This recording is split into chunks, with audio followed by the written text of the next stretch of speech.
안녕하세요. 이번 영상에서는 여러분과 함께 과거의 통신수단에 대해 알아보고 과거부터 남해안 방어의 요충지 역할을 했던 거제도의 봉수대를 영상으로 탐방하는 시간을 가질 거예요.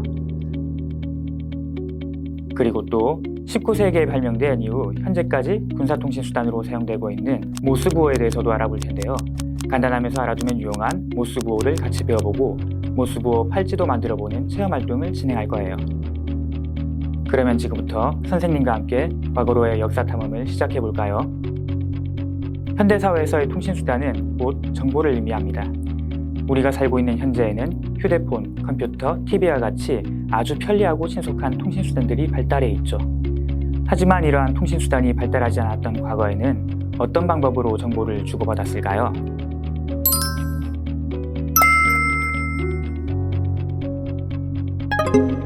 인간의 통신 역사 중 가장 원초적인 형태의 하나인 솥대는 새를 상징하는 조각목을 마을 입구에 세워놓은 것으로 마을의 재간이나 무당이 통신의 중개자가 되어 사람들의 기원을 솥대를 통해 하늘에 전하고 뜻을 전달받아 다시 사람들에게 전해주었다고 하는데요. 농경문화가 발달하기 시작한 신석기 시대에는 솥대를 통해 풍요와 안녕을 기원했다고 합니다. 제주도에서는 올레에 정주석과 정낭을 설치해 대문을 대신했는데요.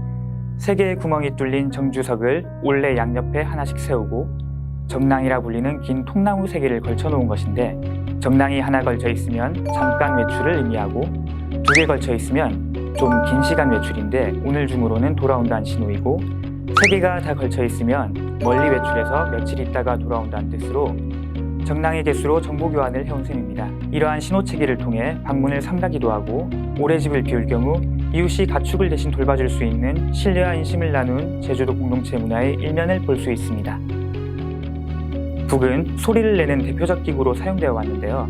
악기로서의 쓰임은 물론이고 통신의 수단으로 중요한 역할을 했는데 특히 전시에 많이 사용되었다고 합니다. 용고는 전투 시에 군사들을 격려하고 앞으로 나가자는 의미를 갖는 통신수단으로 사용되었다고 해요. 조선시대의 연은 일종의 통신위성의 역할을 했었는데요. 전투 신호를 위한 암호 전달에 중요한 수단으로 활용되었다고 합니다. 이순신 장군이 직접 고안한 것이라 하여 충무연이라 부르기도 하는데, 이순신 장군은 군사작전 명령에 전술 신호용으로 연을 띄워 해전사상 전무후무한 승리를 거두었다고 합니다. 연의 무늬와 색상에 따라 각기 고유 명칭과 신호법이 있고 현재 30여 점이 발굴되어 전해지고 있다고 합니다. 파발은 나라의 중요한 문서를 전달하기 위한 통신수단이었는데요. 말을 타고 가서 문서를 전달하는 기발과 직접 걸어가서 문서를 전달하는 보발이 있었다고 해요. 사람이 직접 문서를 전달하기 때문에 시간과 비용이 많이 드는 단점이 있지만 문서로 전달되기 때문에 보안에 뛰어나고 적의 병력과 아군의 피해와 같은 정보를 자세하게 전달할 수 있었다고 합니다. 과거의 통신체계 중 가장 과학적이고 체계적으로 사용됐던 것은 봉수대입니다. 봉수대는 주로 산 정상에 만들어지는데 연기와 불빛을 비워 신호를 전달하는 통신수단으로 전국 곳곳에 설치되어 왕이 있는 수도까지 신호를 전달하도록 만들어졌습니다. 국토의 70%가 산지로 이뤄진 우리나라 지형의 특징상 봉수대만큼 효율적인 통신수단이 없었는데요. 해동팔도 봉화 산악지도에서 둥근 점으로 표시된 부분이 모두 봉수대입니다. 우리나라 봉수제도가 정비되는 것은 고려시대부터인데요. 이 봉수제도는 조선시대에 와서 가장 활발하게 사용됩니다. 봉수대는 낮에는 연기로 밤에는 불빛으로 정보를 전달했는데요. 그럼 봉수대가 어떻게 신호를 전달했는지 신호체계를 한번 알아볼까요?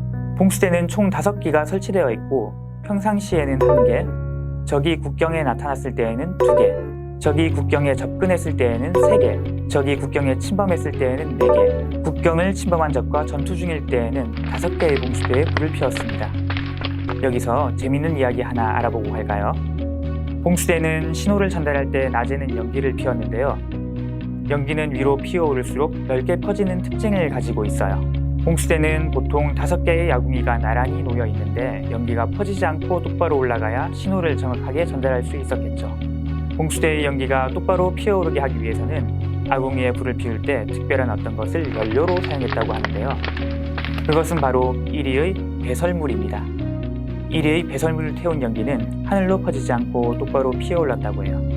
정말 흥미로운 이야기죠? 자, 그럼 지금부터는 거제도의 봉수대에 대해 알아볼 거예요. 예로부터 남해안 방어의 요충지 역할을 했던 거제도에도 봉수대의 흔적이 여럿 남아있는데요. 지도에서 보는 것과 같이 대체로 일본을 마주보는 방향으로 위치해 있는 것을 알 수 있습니다. 남해안 방어의 처전선에 있던 거제도에서 봉수대의 역할은 아주 중요했다고 할 수 있어요. 그런데 거제도에서 목멱산까지 봉수대를 통해 신호를 전달하는 데에는 약 12시간이 걸렸다고 합니다. 현대에 와서는 정보 전달에 12시간이나 걸린다는 것이 상상할 수 없는 일이지만 봉수대를 사용했던 과거에는 아주 과학적이고 체계적이며 빠른 정보통신 수단이었다고 할 수 있습니다. 자, 이제부터 거제도의 봉수대를 드론 영상으로 함께 감상해 볼까요?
봉수대에서 바라본 바다는 정말 아름다운 것 같아요. 과거에 봉수대를 지키던 봉수꾼은 산 정상에서 밤낮으로 적들의 침입이 없는지 감시해야 했으니까 바다가 아름답기만 보이지만은 않았을 것 같아요. 하지만 지금은 봉수대 정상에 올라가 보면 촬영한 드론 영상에서 본 것처럼 아름답고 평화로운 바다를 감상할 수 있답니다.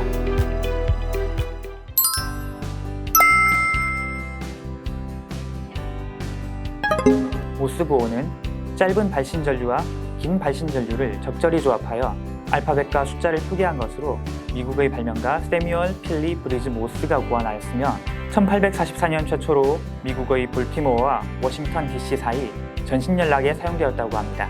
모스부호는 현재에도 군사통신수단으로 사용되고 있는데 우리도 위급시에 사용할 수 있는 간단한 신호를 배워두면 나중에 큰 도움이 될 거예요. 예를 들어 구조신호인 SOS를 한번 배워볼까요?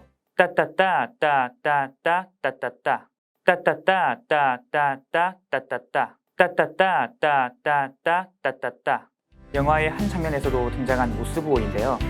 배워두면 유익한 지식이니 꼭 기억합시다. 이제 우리가 배운 모스부호를 통해 체험활동을 진행할 텐데요. 설명에 따라 모스부호 팔찌를 만들어 보도록 할게요.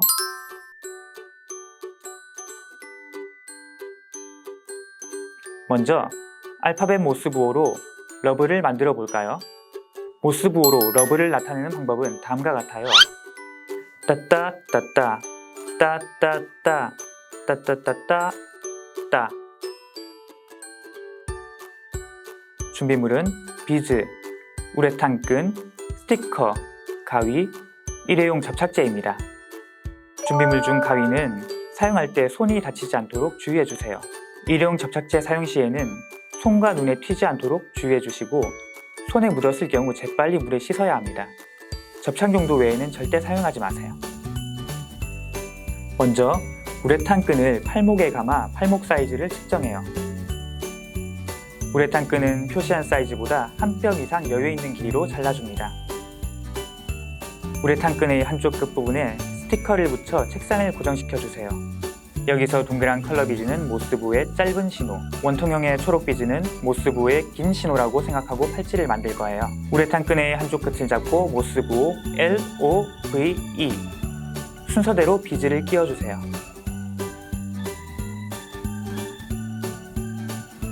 눈금자에 표시해둔 팔목 사이즈 길이에 맞춰 투명한 비즈를 끼워주세요.